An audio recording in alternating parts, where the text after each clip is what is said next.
What's up, filmmakers? Are you wondering the difference between songs, soundtrack, and score? I'm Joe Chris, a composer here to answer all your music-related questions. So you're working on your film and you're trying to make some decisions about music, but you're uncertain about what the difference is between songs and score and what sort of line you should use to credit the musicians in your project. If you were to take a song that exists outside of your film, such as something by Taylor Swift, you would need to get a license to get the rights for that track. That is a legal process usually done by a music supervisor who negotiates this on your behalf. You can also have an original song written for your film, but the main distinction is we call music that is primarily sung a song. Where a score differs is scores are composed specifically for the video and often to the timings of the edit. These are instrumental pieces of music and you usually hire a composer to write the score for your particular project. These tracks can be purchased outright or licensed as well, but the key idea is that they are custom made for your movie and usually instrumental. Now, soundtrack is actually the most confusing of the three terms.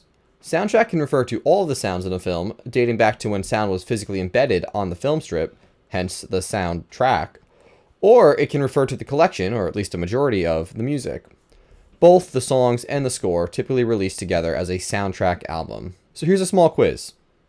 I composed all the incidental music in your film and no songs are present. Which of these would be the best credit for me? A and B would both work in this case. C typically wouldn't be used as it implies the sound design, dialogue, etc. But if it were an album release, original soundtrack might be appropriate. Here's another.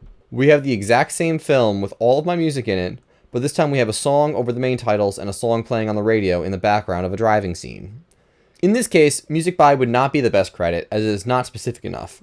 Original score would help clarify what your composer composed versus the licensed tracks in your film. Final example.